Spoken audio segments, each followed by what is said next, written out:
Viewers, একটি পলিপাসের case দেখাচ্ছি। রোগীর নাম মিম, বয়স 18+। তার মেইন কমপ্লেন হলো নেজাল পলিপ, নাকের পলিপাসের সমস্যায় ভুগছে। এই নাকের পলিপাসের সমস্যা তার কোল্ড ওয়াটার, কোল্ড এয়ার, ঠান্ডা জল, ঠান্ডা বাতাসে তার নাকের পলিপাসে কষ্ট হয়। এছাড়া অন্য কমপ্লেন হলো ক্যাসেস কোল্ড ভেরি ইজিলি, ঠান্ডা সর্দি চট করে লেগে যায় এবং এটা বিশেষ করে শীতকালে বেশি হয়। রোগীর পাস্ট হিস্টোরিতে আছে SSD, suppression of skin disease, এছাড়া আছে পক্স।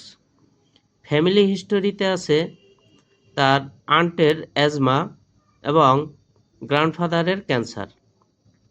রোগীর মাইন্ড মাইল্ডনেস, নম্র ভদ্র স্বভাবের, ফিয়ার ডার্কনেস, অন্ধকারের ভয় আছে, বজ্রপাতের ভয় আছে।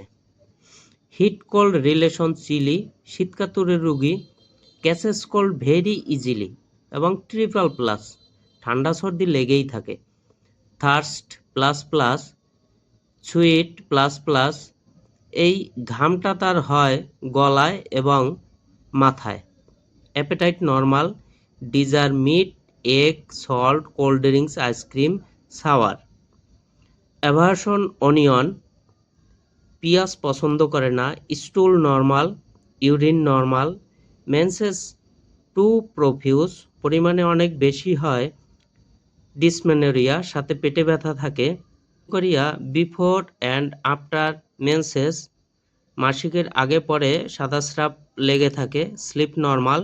ড্রিমস ডেড পারসন, মৃত মানুষের স্বপ্ন দেখে। ফ্লাইং, উড়ে যাওয়ার স্বপ্ন দেখে। ফলিং, পড়ে যাওয়ার স্বপ্ন দেখে। Bathing prefer. Hands and feet feel cold, হাত পা ঠান্ডা থাকে। অ্যাসেন্ডিং অ্যাগ্রাভেট, তার সিঁড়ি বেয়ে উপরে উঠতে কষ্ট হয়। ব্যাড নিউজ অ্যাগ্রাভেট, খারাপ কোনো খবর শুনলে তার কষ্ট বাড়ে। এই রুগীকে আমি ক্যালকেরিয়া কার্ব 0/4, 0/5, 0/6 বিডি ডোজে প্রেসক্রিপশন করলাম। কেন আমি ক্যালকেরিয়া কার্ব প্রেসক্রিপশন করলাম? ক্যালকেরিয়া কার্ব নেজাল পলিপের উপর খুব ভালো কাজ করে এবং তার ঠান্ডা সর্দি প্রায় লাগে। রোগীর মাইন্ড মাইল্ডনেস, নম্র ভদ্র স্বভাবের, তার অন্ধকারের ভয় আছে। শীতকাতুরে রোগী, ঠান্ডা সর্দি প্রায় লাগে, পিপাসা বেশি, ঘাম গলা এবং মাথায় ঘামটা বেশি হয়।